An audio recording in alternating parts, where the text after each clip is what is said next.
Salut! Aujourd'hui, je vais aborder un sujet qui, je pense, attise beaucoup de curiosité chez les pratiquants de street workout, calisthénie et pourquoi pas de musculation en général. Il s'agit de la force, un des versants principaux du street workout et qui personnellement m'intéresse beaucoup. La bioénergétique que je vais appliquer au street workout dans cette vidéo est vraiment la base de la base. Il faut la comprendre avant de passer aux aspects qui vous intéressent sûrement plus, comme les facteurs de la force, nerveux et autres. D'ailleurs, au départ, j'étais parti pour parler de ça, mais pendant l'écriture de la vidéo, je me suis vite rendu compte que sans la compréhension énergétique globale de base, il manquerait une étape dans mes explications. On peut commencer.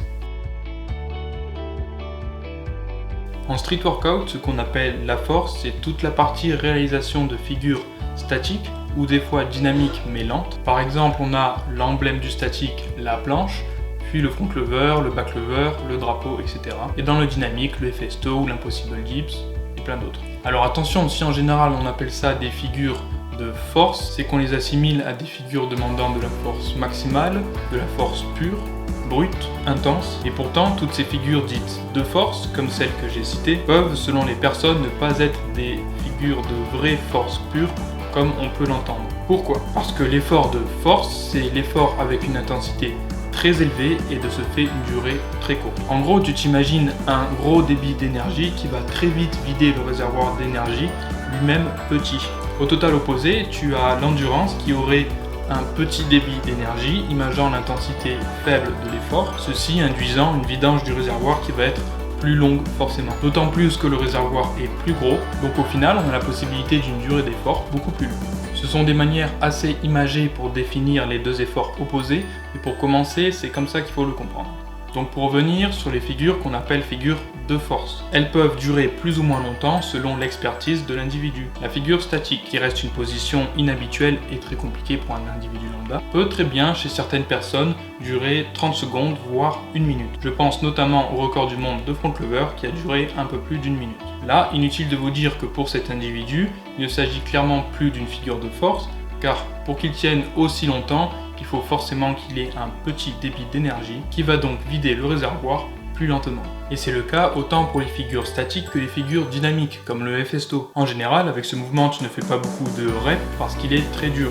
En revanche, les personnes entraînées pouvant effectuer un grand nombre de répétitions, je pense notamment au record du monde de répétitions sur cette figure, qui a dépassé les 10 reps, eh bien on ne sera plus non plus dans le domaine de la force, puisque l'effort aura pu être plus long, dû au plus petit débit d'énergie et au plus gros réservoir. Donc finalement, on appelle figure de force lorsque l'effort peut durer jusqu'à un maximum de 20 secondes, voire moins. Au-delà de ça, ce n'est physiologiquement plus considéré comme de la force, et les explications arrivent tout de suite. Dans les deux cas opposés, les mécanismes physiologiques, les besoins de ton corps sont drastiquement différents. Ce qui fait d'ailleurs que c'est compliqué d'être à la fois très fort et très endurant. Pour développer tout ça, voyons un peu la représentation des différentes filières énergétiques pour qu'on puisse y situer le street workout, en particulier la force. Nous avons 3 types de filières énergétiques, ici représentées en gros par l'intensité de l'effort en fonction du temps. Il s'agit de l'anaérobie alactique, l'anaérobie lactique et l'aérobie. On ne va pas regarder la signification de chacun de ces 3 termes, mais il faut savoir que pour chacune de ces 3 filières, l'objectif est toujours le même, resynthétiser l'ATP qui a été dégradé pendant la contraction musculaire.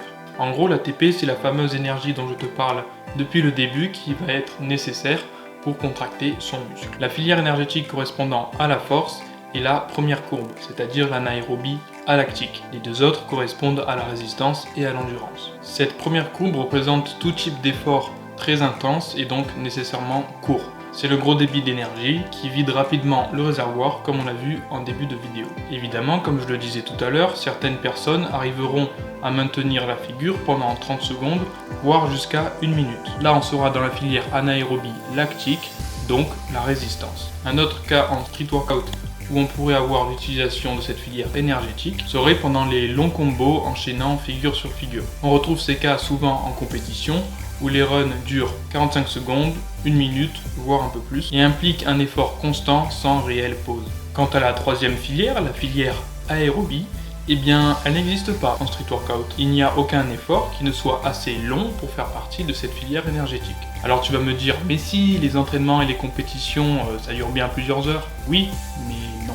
ce n'est pas pareil. Ce n'est pas un seul effort qui dure, c'est plus un enchaînement d'efforts d'anaérobie espacés par des phases de repos, plutôt qu'un seul long effort aérobie. Alors attention, ça ne veut pas dire qu'il n'y a pas besoin d'être endurant en street workout. Au contraire, c'est un atout physique qui peut avoir des avantages physiologiques sur un entraînement, notamment sur la récupération entre chaque série d'efforts anaérobies. Mais bref, finalement, la filière énergétique la plus présente dans ce sport est tout de même la filière anaérobie alactique, correspondant aux efforts intenses de quelques secondes ayant lieu durant la réalisation de figures, puis dès que tu dépasses le seuil des 20 secondes d'effort, tu n'es plus dans la filière anaérobie alactique, donc plus dans la force, car les besoins physiologiques sont maintenant plus les mêmes.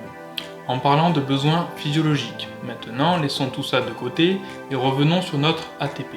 Vous l'avez compris, elle sert à la contraction musculaire. Et lors de la contraction musculaire, cette ATP et ses faibles réserves qui sont déjà sur place dans le muscle sont jartées très rapidement en moins d'une seconde. Donc il faut la refabriquer tout de suite pour pouvoir continuer de contracter son muscle. Et pour ça, il y a ce qu'on appelle des substrats énergétiques qui vont permettre la refabrication de cette ATP. Durant la pratique de force, donc durant un effort d'anaérobie alactique, ce substrat qui permet la resynthèse de l'ATP, c'est la créatine phosphate.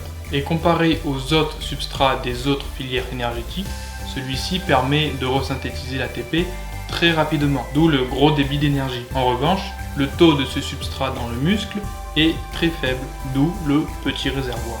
Maintenant qu'on a mis au clair ce qu'était la force du point de vue énergétique, je pourrais un peu vous lister et expliquer les facteurs de la force, nerveux et autres, qui font qu'on va être fort ou pas. Mais ça sera dans la prochaine vidéo, histoire de laisser souffler un peu ceux qui ont eu le plus de difficultés à suivre celle-ci. D'ailleurs, s'il y en a qui ont eu du mal avec certains aspects de cette vidéo, faut pas hésiter à m'en faire part dans les commentaires, il n'y a pas de problème. Je te dis à bientôt dans le labo, tchuss!